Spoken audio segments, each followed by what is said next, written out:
ನಿಮ್ ದುಡ್ಡಿಗೆ ಬರೀ 4-5% ಬಡ್ಡಿ ಸಿಗ್ತಾ ಇದೆಯಾ? ಸ್ಟೇಬಲ್ ಮನಿ ಮೂಲಕ ಭಾರತದ ಬ್ಯಾಂಕ್ಗಳಲ್ಲಿ ಎಫ್ಡಿ ಬುಕ್ ಮಾಡಿ 9.5% ವರೆಗೂ ಬಡ್ಡಿ ಪಡೀರಿ. ಅದು ಕೂಡ 5 ಲಕ್ಷ ರೂಪಾಯಿಗಳವರೆಗೆ RBI ನ DICGC ಗ್ಯಾರಂಟಿಯೊಂದಿಗೆ. ಕೆಲವೇ ಸೆಕೆಂಡ್ಗಳಲ್ಲಿ ಎಫ್ಡಿ ಬುಕ್ ಮಾಡಬಹುದು. ಡಿಸ್ಕ್ರಿಪ್ಷನ್ ಹಾಗೂ ಪಿನ್ ಕಾಮೆಂಟ್ ನಲ್ಲಿರೋ ಲಿಂಕ್ ಮೂಲಕ ಆಪ್ ಡೌನ್ಲೋಡ್ ಮಾಡಿ.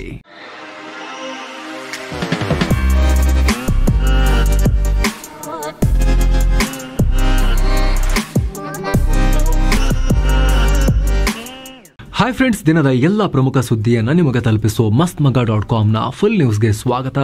ನಾನು ಅಮರ್ ಪ್ರಸಾದ್. ಭಾರತ ಪಾಕಿಸ್ತಾನ ನಡುವೆ ಯಾವುದೇ ಕ್ಷಣದಲ್ಲಿ ಯುದ್ಧ ಶುರುವಾಗಬಹುದು ಅನ್ನೋ ಪರಿಸ್ಥಿತಿಯ ನಡುವೆ ಗಡಿ ಭಾಗದಲ್ಲಿ ಹೊಸ ಡೆವಲಪ್ಮೆಂಟ್ ಆಗಿದೆ. ಎರಡೂ ಸೇನೆಗಳು ಒಬ್ಬರ ವಿರುದ್ಧ ಮತ್ತೊಬ್ಬರು ಹದ್ದಿನ ಕಣ್ಣಿಟ್ಟಿದ್ದಾರೆ. ಚಲನವಲನ ಗಮನಿಸ್ತಾ ಇದ್ದಾರೆ ಅನ್ನೋ ಮಾಹಿತಿ ಸಿಕ್ಕಿದೆ. ಈಗ ಆಲ್ರೆಡಿ ಭಾರತ ಪಾಕ್ನ ಸೂಕ್ಷ್ಮ ಸಂಗತಿಗಳ ಮೇಲೆ, ಅದರಲ್ಲೂ ಕೂಡ ಪಾಕ್ನ ತೈಲ ಪೂರೈಕೆ ಮೇಲೆ ಕಣ್ಣಿಟ್ಟಿದೆ ಅಂತ ವರದಿಯಾಗ್ತಾ ಇದೆ.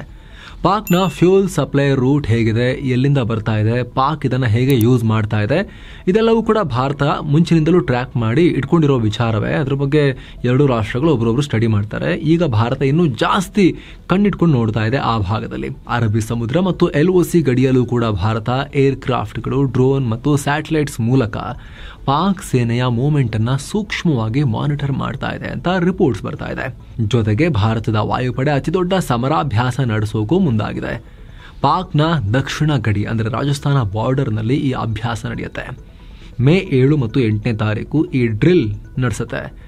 ಆಕ್ರಮಣ್ ಹೆಸರಿನ ಅಭ್ಯಾಸದ ನಂತರ ಈ ಡ್ರಿಲ್ ನಡೆಸೋಕೆ ಭಾರತ ಮುಂದಾಗಿದೆ. ಇತ್ತ ಪಾಕಿಸ್ತಾನ ಕೂಡ ಗಡಿಯಲ್ಲಿ ಅಲರ್ಟ್ ಆಗಿದ್ದು ಹೊಸದಾಗಿ ರೆಡಾರ್ ತಂದು ಇಟ್ಕೊಂಡಿದೆ. ಇದು ಪಾಕಿಸ್ತಾನದ ಮೊದಲ ಲಾಂಗ್ ರೇಂಜ್ ರೆಡಾರ್ ಆಗಿದೆ. AM3505 ಅಂತ ಇದರ ಹೆಸರು. ಇದು 350 ಕಿಲೋಮೀಟರ್ ರೇಂಜ್ ಅನ್ನು ಹೊಂದಿದೆ ಅಂತ ಪಾಕಿಸ್ತಾನ ಹೇಳಿದೆ.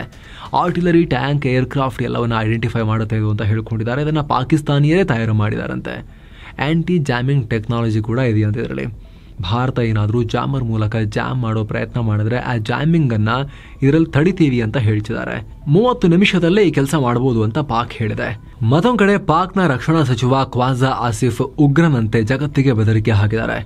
ಪಾಕಿಸ್ತಾನದ ಮೇಲೆ ಭಾರತ ದಾಳಿ ಮಾಡಿದ್ರೆ ನೋಡಿ ಜಗತ್ತು ಈಗಲೇ ಹೋಗಿ ಭಾರತವನ್ನ ತಡೀರಿ, ಇಲ್ಲಾಂದ್ರೆ ಗೊತ್ತಲ್ಲ ನಾವು ಅಣ್ವಸ್ತ್ರ ಹಾಕಿಬಿಡ್ತೀವಿ, ಅವಾಗ ಇಡೀ ಭೂಮಿನೇ ಸುಟ್ಟು ಹೋಗುತ್ತೆ, ನೀವು ಸುಟ್ಟು ಹೋಗ್ತೀರಿ ಅಂತ ಬೆದರಿಕೆ ಹಾಕಿದ್ದಾನೆ.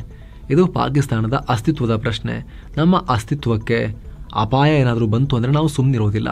ಈ ಜಗತ್ತಲ್ಲಿ ಯಾರೂ ಜೀವಂತವಾಗಿರಬಾರ್ದು, ಹಂಗೆ ಮಾಡ್ತೀವಿ. ಒಂದೋ ನಾವು ಉಳಿಬೇಕು, ಇಲ್ಲಾಂದರೆ ಜಗತ್ತಲ್ಲಿ ಯಾರೂ ಉಳಿಬಾರ್ದು, ಆ ರೀತಿ ಮಾಡ್ತೀವಿ ಅಂತ ಹೇಳಿ ಇಡೀ ಜಗತ್ತಿಗೆ ಈ ಮೂರ್ಖ ಬೆದರಿಕೆಯನ್ನು ಹಾಕಿದ್ದಾನೆ. ಎಲ್ಲ ಬೆಳವಣಿಗೆಗಳ ನಡುವೆ ಭಾರತವು ಕೂಡ ಜೋರಾಗಿ ಎಸ್ಕಲೇಟ್ ಮಾಡ್ತಾ ಇದೆ. ಯುದ್ಧ ಪರಿಸ್ಥಿತಿಯನ್ನ ಫೇಸ್ ಮಾಡೋಕೆ ಜನ ಹೇಗೆ ತಯಾರಾಗಬೇಕು ಅಂತ ದೇಶಾದ್ಯಂತ ಮೇ 7ನೇ ತಾರೀಕು ಮಾಕ್ ಡ್ರಿಲ್ ನಡೆಸೋಕೆ ಸರ್ಕಾರ ಮುಂದಾಗಿದೆ. 7ನೇ ತಾರೀಕು ಅಂದ್ರೂ ಕೂಡ 6ನೇ ತಾರೀಕು ಅಂದ್ರೆ ಇವತ್ತು ಕೂಡ ದೇಶದ ಹಲವು ಕಡೆ ಮಾಕ್ ಡ್ರಿಲ್ ನಡೆಸಲಾಗಿದೆ. 7ನೇ ತಾರೀಕು ಕೂಡ ಉಳಿದಿದ್ದ ಕಡೆ ನಡೆಯುತ್ತೆ. ಕೇಂದ್ರ ಗೃಹ ಕಾರ್ಯದರ್ಶಿ ಗೋವಿಂದ ಮೋಹನ್ ಹಲವು ಹಿರಿಯ ಅಧಿಕಾರಿಗಳೊಂದಿಗೆ ಮೀಟಿಂಗ್ ಮಾಡಿದ್ರು. ಮಾಕ್ ಡ್ರಿಲ್ ತಯಾರಿ ಬಗ್ಗೆ ರಿವ್ಯೂ ಮಾಡಿದ್ದಾರೆ. 224 ಜಿಲ್ಲೆಗಳಲ್ಲಿ ನಿಗದಿತ ಸ್ಥಳಗಳಲ್ಲಿ ಈ ಮಾಕ್ ಡ್ರಿಲ್ ನಡೆಯುತ್ತೆ. ಕೇಂದ್ರ ಸರ್ಕಾರದ ಆದೇಶದಂತೆ air raid, warning, evacuation, rehearsal, blackout ಅಭ್ಯಾಸ ನಡೆಸಲಾಗುತ್ತೆ. ರಕ್ಷಣಾ ತಂಡಗಳು ಜನಸಾಮಾನ್ಯರಿಗೆ ಯುದ್ಧದ ಪರಿಸ್ಥಿತಿಯನ್ನ ಹೇಗೆ ಫೇಸ್ ಮಾಡಬೇಕು ಅಂತ ಹೇಳ್ಕೊಡ್ತಾರೆ. ಏನು ಭಾರತದಲ್ಲಿ ಕಾಶ್ಮೀರ ಹೊರತುಪಡಿಸಿ ಉಳಿದ ಭಾಗದಲ್ಲಿ ಬಂಕರ್ಗಳು ಕಮ್ಮಿ ಇದಾವೆ. ಆ ಕಾರಣ ನಮ್ಮಲ್ಲಿರೋ ಸಬ್ವೇ ಅಂದ್ರೆ ಅಂಡರ್ ಗ್ರೌಂಡ್ ಫೆಸಿಲಿಟಿಗಳು, ಮೆಟ್ರೋ ಸ್ಟೇಷನ್ ಉದಾಹರಣೆಯಾಗಿ, ಅಥವಾ ಈ ರೀತಿಯ ಯಾವುದೇ ನಿರ್ಮಾಣಗಳು ಮತ್ತು ಬೇಸ್ಮೆಂಟ್ಗಳನ್ನ ಜನರ ರಕ್ಷಣೆಗಾಗಿ ಬದಲಾಯಿಸಲಾಗುತ್ತೆ ಅಂತ ಅಧಿಕಾರಿಗಳು ಹೇಳಿದ್ದಾರೆ. ಪೊಲೀಸರು, ಅಗ್ನಿಶಾಮಕ ಸಿಬ್ಬಂದಿ, NDRF, ಆಸ್ಪತ್ರೆ ಸಿಬ್ಬಂದಿ ಮತ್ತು ನಾಗರಿಕರು ಒಟ್ಟಾಗಿ ಈ ಅಭ್ಯಾಸ ನಡೆಸ್ತಾರೆ. ಸೈರನ್ ಸದ್ದು ಮಾಡಿದ ತಕ್ಷಣವೇ ಜನರು ಸಬ್ವೇ ಮತ್ತು ಬೇಸ್ಮೆಂಟ್ ಕಡೆ ಹೇಗೆ ಓಡ್ ಹೋಗಬೇಕು ಅನ್ನೋ ರಿಹರ್ಸಲ್ ನಡೆಸ್ತಾರೆ. ಇನ್ನು ಕರ್ನಾಟಕದಲ್ಲಿ 3 ಕಡೆ ಈ ಡ್ರಿಲ್ ನಡೆಯುತ್ತೆ. ಬೆಂಗಳೂರಿನ ಹಲವು ಕಡೆ ನಡೆಯುತ್ತೆ, ಮಲ್ಲೇಶ್ವರಂನಲ್ಲೂ ಕೂಡ ನಡೆಯುತ್ತೆ. ಯಾಕಂದ್ರೆ DRDO ಲ್ಯಾಬ್ ಎಲ್ಲ ಇದೆ ಅಲ್ಲಿ. ಇನ್ನು ಬೆಂಗಳೂರಲ್ಲಿ ಏರ್ಫೋರ್ಸ್ ಸ್ಟೇಷನ್ ಇರೋ ಕಡೆ, ಆಮೇಲೆ ಈ HAL, DRDO ಇದೆಲ್ಲ ಇರೋ ಕಡೆ ಅಲ್ಲೆಲ್ಲ ಈ ಡ್ರಿಲ್ ನಡೆಸಲಾಗುತ್ತೆ. ರಾಯಚೂರಲ್ಲೂ ಕೂಡ ಮಾಕ್ ಡ್ರಿಲ್ ನಡೆಸೋಕೆ ನಿರ್ಧಾರ ಮಾಡಲಾಗಿದೆ ಅಂತ ಅಗ್ನಿಶಾಮಕ ದಳದ DGP ಪ್ರಶಾಂತ್ ಕುಮಾರ್ ಠಾಕೂರ್ ಹೇಳಿದ್ದಾರೆ. ಈ ಡ್ರಿಲ್ ನಲ್ಲಿ NCC, NSS, ಸಿವಿಲ್ ಡಿಫೆನ್ಸ್ ಮತ್ತು ವೈದ್ಯರು ಕೂಡ ಭಾಗಿಯಾಗ್ತಾರೆ. ಈ ಡ್ರಿಲ್ ನಲ್ಲಿ ಯುವ ಜನತೆ ಸಕ್ರಿಯವಾಗಿ ಪಾಲ್ಗೊಳ್ಳಿ ಅಂತ ABVP ಕೂಡ ಕರೆ ಕೊಟ್ಟಿದೆ ಅಂತ ದೇಶಾದ್ಯಂತ ಮೇ 7ನೇ ತಾರೀಕು ಮಾಕ್ ಡ್ರಿಲ್ ನಡೆಯೋ ಹಿನ್ನೆಲೆಯಲ್ಲಿ ಬಿಜೆಪಿ ತನ್ನೆಲ್ಲ ಸಂಸದರಲ್ಲಿ ಈ ಡ್ರಿಲ್ ನಲ್ಲಿ ಪಾಲ್ಗೊಳ್ಳುವಂತೆ ಕೇಳಿಕೊಂಡಿದೆ. ಮತ್ತೊಂದು ಕಡೆ ಪಹಲ್ಗಾಮ್ ಉಗ್ರ ದಾಳಿ ಬಗ್ಗೆ AICC ಅಧ್ಯಕ್ಷ, ಕಾಂಗ್ರೆಸ್ ಅಧ್ಯಕ್ಷ ಮಲ್ಲಿಕಾರ್ಜುನ ಖರ್ಗೆ PM ಮೋದಿ ಮೇಲೆ ನೇರವಾಗಿ ಗಂಭೀರ ಆರೋಪ ಮಾಡಿದ್ದಾರೆ. ಈ ದಾಳಿಯ 3 ದಿನ ಮೊದಲೇ PM ನರೇಂದ್ರ ಮೋದಿ ಅವರಿಗೆ ಉಗ್ರ ದಾಳಿ ಬಗ್ಗೆ ಗುಪ್ತಚರ ಮೂಲಗಳಿಂದ ಈ ರೀತಿ ದಾಳಿ ಆಗುವುದನ್ನು ಮಾಹಿತಿ ಸಿಕ್ಕಿತ್ತು. ಅದಕ್ಕೆ ಜಮ್ಮು ಕಾಶ್ಮೀರಕ್ಕೆ ಅವರು ತಮ್ಮ ಪ್ರವಾಸವನ್ನು ಕ್ಯಾನ್ಸಲ್ ಮಾಡಿದ್ರು. ಇದರ ಬಗ್ಗೆ ನಾನು ನ್ಯೂಸ್ ಪೇಪರ್ನಲ್ಲಿ ಓದಿದ್ದೆ ಅಂತ ಹೇಳಿಕೆಯನ್ನು ಕೊಟ್ಟಿದ್ದಾರೆ. ಅಲ್ಲದೆ ಪಹಲ್ಗಾಮ್ ದಾಳಿಯಲ್ಲಿ ಗುಪ್ತಚರ ಇಲಾಖೆಯ ವೈಫಲ್ಯವಿದೆ ಅಂತ ಸರ್ಕಾರವೇ ಒಪ್ಕೊಂಡಿದೆ. ಇದನ್ನು ಪರಿಹರಿಸ್ತೀವಿ ಅಂತ ಕೂಡ ಹೇಳಿದೆ. ಇದು ನಿಮಗೆ ಗೊತ್ತಿದ್ರೆ ಯಾಕೆ ನೀವು ಮೊದಲೇ ಏನೂ ಮಾಡಲಿಲ್ಲ? ಪ್ರವಾಸಿಗರ ರಕ್ಷಣೆಗಾಗಿ ಕೇಂದ್ರ ಸರ್ಕಾರ ಮೊದಲೇ ಯಾಕೆ ಭದ್ರತಾ ಪಡೆಗಳನ್ನು ಹಾಕಿರಲಿಲ್ಲ? ಸುಧಾರಣೆಯನ್ನು ಯಾಕೆ ಕೈಗೊಳ್ಳಲಿಲ್ಲ ಅಂತ ಪ್ರಶ್ನೆ ಮಾಡಿದ್ದಾರೆ. ಅಂದಹಾಗೆ PM ಮೋದಿ ಕಳೆದ ತಿಂಗಳ ಏಪ್ರಿಲ್ 19ನೇ ತಾರೀಕು, ಅಂದರೆ ದಾಳಿಯಾಗಿದ್ದು 22ನೇ ತಾರೀಕಲ್ಲ, ಅದಕ್ಕಿಂತ 3 ದಿನ ಮುಂಚೆ ಕತ್ರಾದಿಂದ ಶ್ರೀನಗರಕ್ಕೆ ಸಂಚರಿಸುವ ಮೊದಲ ರೈಲ್ವೆ ಉದ್ಘಾಟನಾ ಕಾರ್ಯಕ್ರಮಕ್ಕೆ ಹೋಗಬೇಕಾಗಿತ್ತು. ಆದರೆ ಹವಾಮಾನ ಕಾರಣದಿಂದ ಮೋದಿ ಅವರ ಪ್ರವಾಸವನ್ನು ಮುಂದೂಡಲಾಗಿತ್ತು. ಇದಾದ ನಂತರ ಏಪ್ರಿಲ್ 22ನೇ ತಾರೀಕು ದಾಳಿಯಾಗಿರೋದು. ಹೀಗಾಗಿ ಖರ್ಗೆ ಅವರ ಆರೋಪ ಏನು ಅಂತ ಹೇಳಿದ್ರೆ, ಮೋದಿಗೆ ಮುಂಚೆನೇ ಇನ್ಫಾರ್ಮೇಶನ್ ಇತ್ತು, ಅದಕ್ಕೆ ಅವ್ರು ಹೋಗಿರಲಿಲ್ಲ 19ನೇ ತಾರೀಕು ಅಂತ ಖರ್ಗೆ ಆರೋಪ ಮಾಡಿದ್ದಾರೆ. ಮತ್ತೊಂದು ಕಡೆ ಜಮ್ಮು ಕಾಶ್ಮೀರದ ಪೂಂಚ್ ಸೆಕ್ಟರ್ನಲ್ಲಿ ಗಡಿ ದಾಟಿದ್ದ ಮತ್ತೊಬ್ಬ ಪಾಕಿಸ್ತಾನಿ ಪ್ರಜೆಯನ್ನ ಬಂಧಿಸಲಾಗಿದೆ. ಮೇ 4ನೇ ತಾರೀಕು ಗುರ್ದಾಸ್ಪುರ್ನಲ್ಲಿ ಇದೇ ರೀತಿ ಒಬ್ಬ ಪಾಕ್ ಪ್ರಜೆಯನ್ನ ಬಂಧಿಸಲಾಗಿತ್ತು. ನಂತರ ರಾಜಸ್ಥಾನದಲ್ಲಿ ಪಾಕ್ ರೇಂಜರ್ಸ್ನ ಒಬ್ಬ ಸಿಬ್ಬಂದಿಯನ್ನು ಅರೆಸ್ಟ್ ಮಾಡಲಾಗಿತ್ತು. ಈಗ ಇನ್ನೊಬ್ಬ ಸಿಕ್ಕಾಕೊಂಡಿದ್ದಾನೆ. ಈತ ಯಾರು, ಯಾಕೆ ಗಡಿ ದಾಟಿದ್ದ ಅಂತ ತನಿಖೆ ನಡೀತಾ ಇದೆ. ಈ ನಡುವೆ ದಿಲ್ಲಿ ಪೊಲೀಸ್ ಇಲಾಖೆ ಹೈ ಅಲರ್ಟ್ನಲ್ಲಿದೆ. ದಿಲ್ಲಿ ಪೊಲೀಸ್ ಪ್ರಧಾನ ಕಚೇರಿಗೆ long range acoustic device LRAD system ಅನ್ನು ತಂದು ಇಡಲಾಗಿದೆ. ಸುಮಾರು 1 ಕಿಲೋಮೀಟರ್ ದೂರದಲ್ಲಿ ನಡೆಯುವ ಶತ್ರು ದಾಳಿಯನ್ನ ಸಲೀಸಾಗಿ ಡಿಟೆಕ್ಟ್ ಮಾಡಿ ಅದರ ಬಗ್ಗೆ ಕ್ಲಿಯರ್ ಮೆಸೇಜ್ ರವಾನಿಸುವ ಸಾಮರ್ಥ್ಯವನ್ನ ಈ ಸಿಸ್ಟಮ್ ಹೊಂದಿದೆ. ಇದನ್ನ ಪವರ್ಫುಲ್ ಸೈರನ್ ಮತ್ತು ಕಮ್ಯುನಿಕೇಶನ್ ಟೂಲ್ ಆಗಿಯೂ ಬಳಸಬಹುದು. ಈ ಮಧ್ಯೆ ಜಮ್ಮು ಕಾಶ್ಮೀರದಲ್ಲಿ ಇಂಪಾರ್ಟೆಂಟ್ ಬೆಳವಣಿಗೆಯಾಗಿದೆ. ಈ ಪಹಲ್ಗಾಮ್ ದಾಳಿ ನಡೆಸಿದ ಶಂಕಿತ ಉಗ್ರನೊಬ್ಬನನ್ನ ಬಂಧಿಸಲಾಗಿದೆ. ಈತನನ್ನ ಅಹಮದ್ ಬಿಲಾಲ್ ಅಂತ ಗುರುತಿಸಲಾಗಿದೆ. ಜಮ್ಮು ಕಾಶ್ಮೀರದ ಬೈಸರನ್ ಕಣಿವೆ ಬಳಿ ಈತನನ್ನ ಬಂಧಿಸಲಾಗಿದೆ. ಈತ ಗುಂಡು ನಿರೋಧಕ ಜಾಕೆಟ್ ಧರಿಸಿದ್ದ ಅಂತ ಗೊತ್ತಾಗಿದೆ. ಅಧಿಕಾರಿಗಳು ತೀವ್ರ ವಿಚಾರಣೆ ನಡೆಸ್ತಾ ಇದ್ದಾರೆ. ಇನ್ನು ಪಹಲ್ಗಾಮ್ ದಾಳಿ ನಂತರ ಇದ್ದಕ್ಕಿದ್ದಂತೆ ಸ್ಪೈ ಕಾಲ್ ಬರೋದು ಹೆಚ್ಚಾಗಿವೆ ಅಂತ ಜಮ್ಮು ಕಾಶ್ಮೀರ ಪೊಲೀಸ್ ವರಿಷ್ಠಾಧಿಕಾರಿ ಸುಧೀರ್ ಚೌಧರಿ ಹೇಳಿದ್ದಾರೆ. ಕಾಲ್ ಮಾಡಿದ ಕಳ್ಳರು ತಮ್ಮನ್ನು ತಾವು ಸೇನಾಧಿಕಾರಿಗಳು ಮತ್ತು ಸರ್ಕಾರಿ ಅಧಿಕಾರಿಗಳು ಅಂತ ಹೇಳ್ಕೊಳ್ತಾರೆ. ಸೂಕ್ಷ್ಮ ಮಾಹಿತಿ ಪಡೆಯೋಕೆ ಪ್ರಯತ್ನ ಪಡ್ತಾ ಇದ್ದಾರೆ. ಭಾರತದ ಡಿಫೆನ್ಸ್ ಇನ್ಫ್ರಾಸ್ಟ್ರಕ್ಚರ್ ಮತ್ತು ಸೇನಾ ಮೂವ್ಮೆಂಟ್ ಬಗೆಗಿನ ಮಾಹಿತಿ ಕಲೆ ಹಾಕೋಕೆ ಟ್ರೈ ಮಾಡ್ತಾ ಇದ್ದಾರೆ. ಹನಿ ಟ್ರ್ಯಾಪ್ ಮಾಡೋ ಪ್ರಯತ್ನವೂ ನಡೆದಿದೆ ಅಂತ ಸುಧೀರ್ ಚೌಧರಿ ಹೇಳಿದ್ದಾರೆ. ಇತ್ತ ವಿಪಕ್ಷ ನಾಯಕ ರಾಹುಲ್ ಗಾಂಧಿ ಪಹಲ್ಗಾಮ್ ದಾಳಿಯಲ್ಲಿ ಮೃತಪಟ್ಟ ಭಾರತೀಯ ನೌಕಾಪಡೆಯ ಲೆಫ್ಟಿನೆಂಟ್ ವಿನಯ್ ನರ್ವಾಲ್ ಕುಟುಂಬಸ್ಥರನ್ನ ಭೇಟಿ ಮಾಡಿದ್ದಾರೆ. ಭಾರತ ಸಿಂಧೂ ನೀರಿನ ಒಪ್ಪಂದವನ್ನ ಹೋಲ್ಡ್ ಮಾಡಿರೋ ಕಾರಣ ಚೆನಾಬ್ ನದಿ ನೀರು ಕಮ್ಮಿಯಾಗಿದೆ. ಇದು ಹೀಗೆ ಮುಂದುವರೆದ್ರೆ ಪಾಕಿಸ್ತಾನಕ್ಕೆ ಮುಂದಿನ ಖಾರೀಫ್ ಸೀಸನ್ ಅಲ್ಲಿ, ಅಂದ್ರೆ ನಮ್ಮಲ್ಲಿ ಮಳೆಗಾಲ ಅಂತ ಕರಿತೀವಲ್ಲ, ಆ ಸೀಸನ್ ಅಲ್ಲಿ ಪಾಕಿಸ್ತಾನ ಖಾರೀಫ್ ಸೀಸನ್ ಅಂತ ಅದನ್ನ ಏನು ಗುರುತಿಸುತ್ತೆ. ಆಗ ಸುಮಾರು 21% ನೀರಿನ ಅಭಾವ ಉಂಟಾಗುತ್ತೆ. ಬೆಳೆಗಳನ್ನ ಬೆಳೆಯೋಕೆ ಪಾಕಿಸ್ತಾನಕ್ಕೆ ಅಡ್ಡಿ ಉಂಟಾಗುತ್ತೆ ಅಂತ ಪಾಕಿಸ್ತಾನದ Indus river system authority IRSA ಹೇಳಿಕೆಯನ್ನ ಕೊಟ್ಟಿದೆ. ಮತ್ತೊಂದು ಕಡೆ ತುಂಬಾ ಹೆದರ್ಕೊಂಡಿರೋ ಪಾಕಿಸ್ತಾನ ತನ್ನ ರಕ್ಷಣಾ ಬಜೆಟ್ ಅನ್ನ ಕಾಲು ಭಾಗದಷ್ಟು ಆಲ್ಮೋಸ್ಟ್ ಜಂಪ್ ಮಾಡೋಕೆ ಮುಂದಾಗಿದೆ. 18% ರೈಸ್ ಮಾಡ್ತೀವಿ ಅಂತ ಹೊರಟಿದ್ದಾರೆ. ಪಾಕ್ನ ಎಕ್ಸ್‌ಪ್ರೆಸ್ ಟ್ರಿಬ್ಯೂನ್ ಇದನ್ನ ರಿಪೋರ್ಟ್ ಮಾಡಿದೆ. ಪಾಕ್ ಸರ್ಕಾರ ಮುಂದಿನ ತಿಂಗಳ ಮೊದಲ ವಾರದಲ್ಲಿ ಬಜೆಟ್ ಮಂಡಿಸುತ್ತೆ. ಇದಕ್ಕಾಗಿ ಪಾಕಿಸ್ತಾನ್ ಪೀಪಲ್ಸ್ ಪಾರ್ಟಿ ಮುಖ್ಯಸ್ಥ ಬಿಲಾವಲ್ ಭುಟ್ಟೋ ಜರ್ದಾರಿ ಮತ್ತು ಪಾಕ್ ಪ್ರಧಾನಿ ಶಹಬಾಜ್ ಶರೀಫ್ ಪ್ರಧಾನಿಯ ಆರ್ಥಿಕ ಸಲಹಾ ಸಮಿತಿಯನ್ನ ಮೀಟ್ ಮಾಡಿ ಮಾತುಕತೆ ನಡೆಸಿದ್ದಾರೆ. 2024-25 ಆರ್ಥಿಕ ವರ್ಷದಲ್ಲಿ ಪಾಕ್ ಡಿಫೆನ್ಸ್ಗೆ ಸುಮಾರು 2.1 ಲಕ್ಷ ಕೋಟಿ ಪಾಕ್ ರೂಪಾಯಿ ಹಣವನ್ನ ಖರ್ಚು ಮಾಡಲಾಗಿತ್ತು. ಅಂದ್ರೆ $7.5 ಬಿಲಿಯನ್. ಈಗ ಸುಮಾರು 2.5 ಲಕ್ಷ ಪಾಕಿಸ್ತಾನಿ ರೂಪಾಯಿ ಖರ್ಚು ಮಾಡೋಕೆ ಮುಂದಾಗಿದ್ದಾರೆ. ಇದೆಲ್ಲದರ ಮಧ್ಯೆ ಬಲೂಚ್ ಸ್ವಾತಂತ್ರ್ಯ ಪ್ರಿಯರು ತಮ್ಮ ಅಭಿಯಾನವನ್ನ ಮುಂದುವರೆಸಿದ್ದಾರೆ. ಬಲೂಚಿಸ್ತಾನದ ದಕ್ಷಿಣ ಭಾಗದಲ್ಲಿ ಪಾಕ್ ಸೇನೆಯ ಬೆಂಗಾವಲು ವಾಹನವನ್ನ ಉಡಾಯಿಸಿದ್ದಾರೆ. ಪರಿಣಾಮ ಸ್ಥಳದಲ್ಲೇ 6 ಪಾಕಿ ಸೈನಿಕರು ಹೋಗಿದ್ದಾರೆ. 6 ಜನ ಗಂಭೀರ ಗಾಯಗೊಂಡಿದ್ದಾರೆ. ಪಾಕ್ ಸೇನೆ ಆಪರೇಷನ್ ಶುರು ಮಾಡಿದೆ ಅಂತ ಅಲ್ಲಿನ ಮಾಧ್ಯಮಗಳು ವರದಿ ಮಾಡಿದ್ದಾರೆ. ಅವರು ಆಪರೇಷನ್ ಮಾಡಕ್ಕೆ ಹೋಗ್ತಿದ್ದಾಗ ಅವರಿಗೆ ಆಪರೇಷನ್ ಮಾಡಿದ್ದಾರೆ. ಮತ್ತೆ ವಾಪಸ್ ಆಪರೇಷನ್ ಮಾಡೋಕ್ಕೆ ಪಾಕಿಸ್ತಾನ ಸೇನೆ ಮತ್ತೆ ಈಗ ಅಲ್ಲಿಗೆ ಟೀಮ್ ಕಳಿಸಿದೆ. ಮತ್ತೆ ಇವ್ರನ್ನ ಆಪರೇಷನ್ ಮಾಡೋ ಸಾಧ್ಯತೆ ಕೂಡ ಇದ್ದೇ ಇದೆ. ಏನೋ ಮಹತ್ವದ ಬೆಳವಣಿಗೆಯಲ್ಲಿ ಭಾರತ ಬ್ರಿಟನ್ ಮಧ್ಯೆ ಐತಿಹಾಸಿಕ ಒಪ್ಪಂದ ಆಗಿದೆ. ಉಭಯ ದೇಶಗಳು ಮುಕ್ತ ವ್ಯಾಪಾರ ಒಪ್ಪಂದ ಫೈನಲ್ ಮಾಡಿವೆ. ಈ ಬಗ್ಗೆ PM ನರೇಂದ್ರ ಮೋದಿ ಅನೌನ್ಸ್ ಮಾಡಿದ್ದಾರೆ. ಬ್ರಿಟನ್ ಪ್ರಧಾನಿ ಕಿಯರ್ ಸ್ಟಾರ್ಮರ್ ಒಂದಿಗೆ ಫೋನ್ ಕಾಲ್ನಲ್ಲಿ ಮಾತನಾಡಿದ್ದಾರೆ. ಈ ಒಪ್ಪಂದವನ್ನ ಉಭಯ ನಾಯಕರು ಸ್ವಾಗತ ಮಾಡಿದ್ದಾರೆ. ಏನೋ ಈ ಒಪ್ಪಂದದಿಂದ ಉಭಯ ದೇಶಗಳ ನಡುವೆ ಪಾರ್ಟ್ನರ್ಶಿಪ್ ಮತ್ತು ಹೂಡಿಕೆ ಇನ್ನಷ್ಟು ಜಾಸ್ತಿ ಆಗುತ್ತೆ. ಉದ್ಯೋಗ ಸೃಷ್ಟಿಗೆ ಬೂಸ್ಟ್ ಸಿಗುತ್ತೆ. ಪ್ರಧಾನಿ ಕಿಯರ್ ಸ್ಟಾರ್ಮರ್ ಅನ್ನ ಭಾರತಕ್ಕೆ ಸ್ವಾಗತಿಸೋಕೆ ಎದುರು ನೋಡ್ತಾ ಇದ್ದೀನಿ ಅಂತ ಮೋದಿ ಹೇಳಿದ್ದಾರೆ.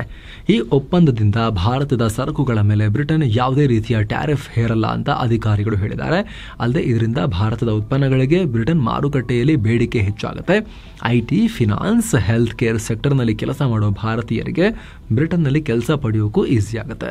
ಬ್ರಿಟನ್ ಮೂಲದ ಕಂಪನಿಗಳು ಭಾರತದಲ್ಲಿ ಹೆಚ್ಚೆಚ್ಚು ಹೂಡಿಕೆ ಮಾಡೋಕ್ಕೂ ಅನುಕೂಲ ಆಗುತ್ತೆ. ಅಥವಾ ಬ್ರಿಟನ್ಗೂ ಇದೇ ರೀತಿ ಬೆನಿಫಿಟ್ ಆಗುತ್ತೆ.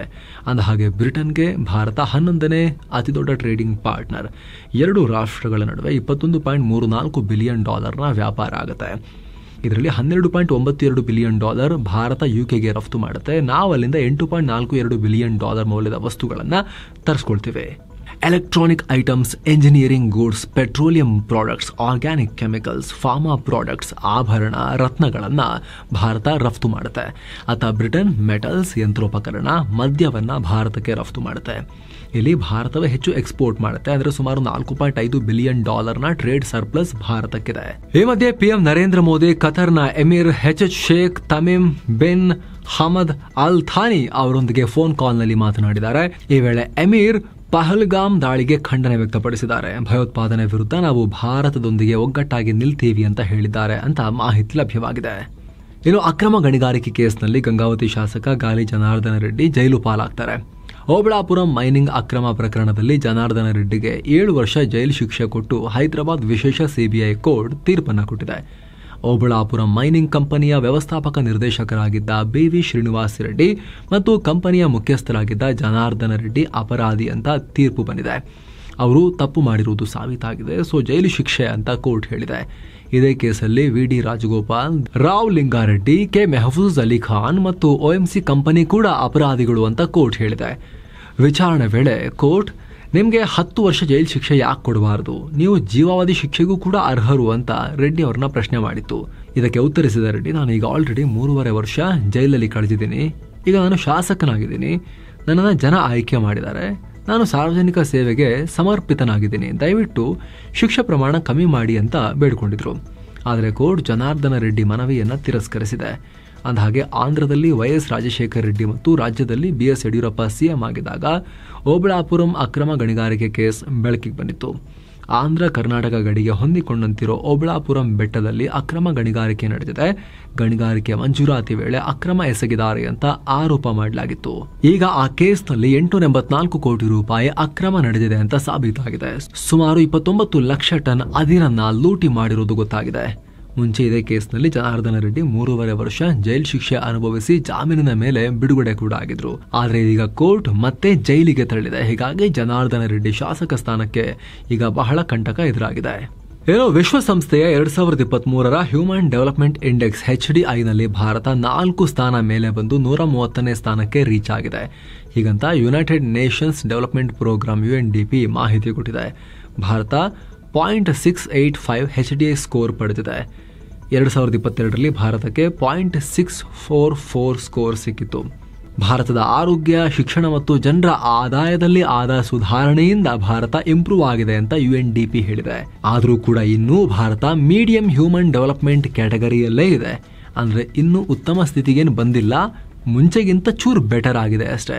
ಇನ್ನು ಬಾಂಗ್ಲಾದೇಶ ಕೂಡ ನಮ್ಮಷ್ಟೇ, ಅಂದ್ರೆ 130ನೇ ಸ್ಥಾನವನ್ನು ಹೊಂದಿದೆ. ಆದರೆ ಪಾಕಿಸ್ತಾನ 168ನೇ ಪೊಸಿಷನ್ನಲ್ಲಿದ್ದು ನಮಗಿಂತ ಬಹಳ ಕಳಪೆ ಸ್ಕೋರ್ ಮಾಡಿದೆ. ನೇಪಾಳ ಕೂಡ ಪಾಕ್ಗಿಂತ ಬೆಟರ್ ಇದೆ, 145ನೇ ಸ್ಥಾನದಲ್ಲಿದ್ದಾರೆ ಅವರು. ಶ್ರೀಲಂಕಾ 89ನೇ ಸ್ಥಾನದಲ್ಲಿದ್ದಾರೆ, ನಮ್ಮೆಲ್ಲರಿಗಿಂತ ಬೆಟರ್ ಇದ್ದಾರೆ. ಸದ್ಯ CBI ಡೈರೆಕ್ಟರ್ ಆಗಿರೋ ಪ್ರವೀಣ್ ಸೂದ್ರಾ 2 ವರ್ಷದ ಅಧಿಕಾರಾವಧಿ ಇದೇ ಮೇ 25ಕ್ಕೆ ಕೊನೆಗೊಳ್ತಾ ಇತ್ತು. ಇದೀಗ ಇವರ ಅಧಿಕಾರಾವಧಿಯನ್ನ ಮತ್ತು 1 ವರ್ಷ ವಿಸ್ತರಣೆ ಮಾಡಬಹುದು ಅನ್ನೋ ಮಾಹಿತಿ ಆಲ್ಮೋಸ್ಟ್ ಖಚಿತ ಇದು ಅಂತ ಹೇಳಿ ರಿಪೋರ್ಟ್ ಆಗ್ತಾ ಇದೆ. PM ಮೋದಿ, ವಿಪಕ್ಷ ನಾಯಕ ರಾಹುಲ್ ಗಾಂಧಿ ಮತ್ತು CJ ಸಂಜೀವ್ ಖನ್ನಾರನ್ನ ಒಳಗೊಂಡ ಆಯ್ಕೆ ಸಮಿತಿ ಮುಂದಿನ ಡೈರೆಕ್ಟರ್ ಆಯ್ಕೆಯಾಗೋಕೆ ಮೀಟ್ ಆಗಿದ್ರು. ಆದರೆ ಒಮ್ಮತ ಮೂಡದ ಕಾರಣ ಈಗಿರೋರನ್ನೇ ಕಂಟಿನ್ಯೂ ಮಾಡೋಕೆ 3 ಒಪ್ಕೊಂಡಿದ್ದಾರೆ ಅನ್ನೋ ಮಾಹಿತಿ ಬರ್ತಾ ಇದೆ. ಅಫಿಷಿಯಲ್ ಅನೌನ್ಸ್ಮೆಂಟ್ ಬಾಕಿ ಇದೆ. ರಾಷ್ಟ್ರಪತಿ ದ್ರೌಪದಿ ಮುರ್ಮು ಮೇ 19ಕ್ಕೆ ಕೇರಳದ ಶಬರಿಮಲೆ ಶ್ರೀ ಅಯ್ಯಪ್ಪ ಸ್ವಾಮಿ ದೇವಸ್ಥಾನಕ್ಕೆ ಭೇಟಿ ಕೊಡ್ತಾರೆ. ಈ ಮೂಲಕ ಶಬರಿಮಲೆಗೆ ಭೇಟಿ ನೀಡಿದ ಭಾರತದ ಮೊದಲ ರಾಷ್ಟ್ರಪತಿ ಅಂತ ಕರೆಸಿಕೊಳ್ತಾರೆ. ಭದ್ರತಾ ಕಾರಣಗಳಿಂದ ಅವರ ಭೇಟಿ ವೇಳೆ ಶಬರಿಮಲೆಗೆ ಭಕ್ತರ ದರ್ಶನಕ್ಕೆ ಅವಕಾಶವನ್ನ ಬಂದ್ ಮಾಡಲಾಗಿದೆ. ಸುಪ್ರೀಂ ಕೋರ್ಟ್ನ 33 ಹಾಲಿ ನ್ಯಾಯಾಧೀಶರ ಪೈಕಿ 21 ನ್ಯಾಯಾಧೀಶರು ತಮ್ಮ ಆಸ್ತಿಯನ್ನ ಪಬ್ಲಿಕ್ ಮಾಡಿದ್ದಾರೆ. ಮುಖ್ಯ ನ್ಯಾಯಮೂರ್ತಿ ಸಂಜೀವ್ ಖನ್ನಾ, ನಿಯೋಜಿತ ಮುಖ್ಯ ನ್ಯಾಯಮೂರ್ತಿ BR Gavai, justice Suryakanta, justice Abhay S Oka, justice Vikram Nath, justice MM Trivedi ಸೇರಿದಂತೆ 21 ನ್ಯಾಯಾಧೀಶರು ತಮ್ಮ ಆಸ್ತಿ ವಿವರವನ್ನ ಸುಪ್ರೀಂ ಕೋರ್ಟ್ ವೆಬ್ಸೈಟ್ನಲ್ಲಿ ಪಬ್ಲಿಕ್ ಮಾಡಿದ್ದಾರೆ. ಈ ಆಸ್ತಿಗಳಲ್ಲಿ ನ್ಯಾಯಾಧೀಶರ FD, fixed deposits, bank accounts, PPF ಅಂದ್ರೆ public provident fund, land properties ಎಲ್ಲ ಸೇರಿವೆ. ಇತ್ತೀಚೆಗಷ್ಟೇ ದಿಲ್ಲಿ ಹೈಕೋರ್ಟ್ನ ಜಡ್ಜ್ ಯಶವಂತ್ ವರ್ಮಾರ ಮನೆಯಲ್ಲಿ ಕ್ಯಾಶ್ ರಾಶಿ ಸಿಕ್ಕು ಸುಟ್ಟೆಲ್ಲ ಹೋಯ್ತಲ್ಲ ಬೆಂಕಿ ಬಿದ್ದಾಗ. ಅವಾಗ ರಾಷ್ಟ್ರ ಮಟ್ಟದಲ್ಲಿ ನ್ಯಾಯಾಂಗದಲ್ಲಿ ಟ್ರಾನ್ಸ್ಪರೆನ್ಸಿ ನಿಲ್ವಲ್ಲ ಅಂತ ಚರ್ಚೆ ಶುರುವಾಗಿತ್ತು. ಅದರ ಬೆನ್ನಲ್ಲೇ ಸುಪ್ರೀಂ ಕೋರ್ಟ್ ಏಪ್ರಿಲ್ 1ಕ್ಕೆ ತಮ್ಮ ಆಸ್ತಿ ವಿವರಗಳನ್ನ ವೆಬ್ಸೈಟ್ ನಲ್ಲಿ ಪ್ರಕಟಿಸೋಕೆ ಜಡ್ಜ್ಗಳು ನಿರ್ಧಾರ ಮಾಡಿದ್ದಾರೆ ಅನ್ನೋ ಮಾಹಿತಿ ಬಂದಿತ್ತು. ಈಗ ಪ್ರಕಟಣೆ ಕೂಡ ಆಗಿದೆ. ಕಳೆದ ಸೆಷನ್ ನಲ್ಲಿ ಗ್ರೀನ್ ನಲ್ಲಿ ಎಂಡ್ ಆಗಿದ್ದ ಭಾರತದ ಷೇರುಪೇಟೆ ಇವತ್ತು ರೆಡ್ ನಲ್ಲಿತ್ತು. ದಿನದ ವಹಿವಾಟಿನ ಅಂತ್ಯಕ್ಕೆ ಸೆನ್ಸೆಕ್ಸ್ 115 ಪಾಯಿಂಟ್ಸ್ ಬಿತ್ತು 80,641ಕ್ಕೆ ತಲುಪಿತು. ನಿಫ್ಟಿ 81 ಪಾಯಿಂಟ್ಸ್ ಬಿತ್ತು 24,379ಕ್ಕೆ ತಲುಪಿತು. ಪಹಲ್ಗಾಮ್ ದಾಳಿ ನಂತರ ಭಾರತ ಪಾಕ್ ಮಧ್ಯೆ ಹೆಚ್ಚಾಗ್ತಿರೋ ಉದ್ವಿಗ್ನತೆ ಹಾಗೆ ಹೂಡಿಕೆದಾರರು ಭಾರತ ಅಮೆರಿಕ ನಡುವಿನ ದ್ವಿಪಕ್ಷೀಯ ವ್ಯಾಪಾರ ಮಾತುಕತೆಗಳ ಮೇಲೆ ಫೋಕಸ್ ಮಾಡ್ತಿರೋದು ಮಾರುಕಟ್ಟೆ ಮೇಲೆ ಪರಿಣಾಮ ಬೀರಿದೆ. ಹೂಡಿಕೆದಾರರು ಒಂದೇ ಸೆಷನ್ ನಲ್ಲಿ 6 ಲಕ್ಷ ಕೋಟಿ ರೂಪಾಯಿ ಕಳ್ಕೊಂಡಿದ್ದಾರೆ. ಇನ್ನು Tata Motors, State Bank of India, NTPC, IndusInd bank ಮತ್ತು ಬಜಾಜ್ ಫಿನ್ಸರ್ವ್ ಷೇರುಗಳು ಲಾಸ್ ಮಾಡಿಕೊಂಡಿವೆ. ಅತ್ತ Bharti Airtel, Tata Steel, Mahindra and Mahindra, Hindustan Unilever ಮತ್ತು ನೆಸ್ಲೆ ಇಂಡಿಯಾ ಷೇರುಗಳು ಗ್ರೀನ್ ನಲ್ಲಿದ್ವು. ಇನ್ನು ಡಾಲರ್ ಮುಂದೆ ರೂಪಾಯಿ ಮೌಲ್ಯ 15 ಪೈಸೆ ಇಳಿಕೆಯಾಗಿ 84 ರೂಪಾಯಿ 45 ಪೈಸೆಯಾಗಿದೆ. ಇನ್ನು ಚಿನ್ನ ಮತ್ತು ಬೆಳ್ಳಿ ಬೆಲೆ ವಿಚಾರಕ್ಕೆ ಬಂದ್ರೆ 24 ಕ್ಯಾರೆಟ್ನ 10 ಗ್ರಾಂ ಚಿನ್ನದ ಬೆಲೆಯಲ್ಲಿ 1,606 ರೂಪಾಯಿ ಜಂಪ್ ಆಗಿ 96,888 ರೂಪಾಯಿ ಆಗಿದೆ. 22 ಕ್ಯಾರೆಟ್ನ 10 ಗ್ರಾಂ ಚಿನ್ನದ ಬೆಲೆಯಲ್ಲಿ 1,472 ರೂಪಾಯಿ ಹೆಚ್ಚಾಗಿ 88,750 ರೂಪಾಯಿ ಆಗಿದೆ. 1 ಕೆಜಿ ಬೆಳ್ಳಿ ಬೆಲೆಯಲ್ಲಿ 1,754 ರೂಪಾಯಿ ಹೆಚ್ಚಾಗಿ 95,854 ರೂಪಾಯಿ ಆಗಿದೆ. ಸೊ ಫ್ರೆಂಡ್ಸ್, ಇದಾಗಿತ್ತು ಇವತ್ತಿನ ಫುಲ್ ನ್ಯೂಸ್. ನಾವು ಕೊಯ್ದಿಲ್ಲ, ಎಳೆದಿಲ್ಲ, ಕಿರ್ಚಾಡಿಲ್ಲ, ಬರೀ ಸುದ್ದಿಯ ರೀತಿಯಲ್ಲಿ ನಿಮಗೆ ತಲುಪಿಸುವ ಪ್ರಯತ್ನವನ್ನ ಮಾಡಿದ್ದೀವಿ. ನಮ್ಮ ಈ ಪ್ರಯತ್ನ ನಿಮಗೆ ಇಷ್ಟ ಆಗ್ತಾ ಇದ್ರೆ ದಯವಿಟ್ಟು mastmagga.com ನ ಚಾನಲ್ಗೆ ಸಬ್ಸ್ಕ್ರೈಬ್ ಮಾಡಿ, ಪಕ್ಕದ ಬೆಲ್ ಐಕಾನ್ ಮೇಲೆ ಕ್ಲಿಕ್ ಮಾಡೋದನ್ನ ಯಾವುದೇ ಕಾರಣಕ್ಕೂ ಮರಿಬೇಡಿ. Thank you so much. ಮತ್ತೆ ಭೇಟಿ ಆಗ್ತಿರೋಣ. ನಮಸ್ತೆ.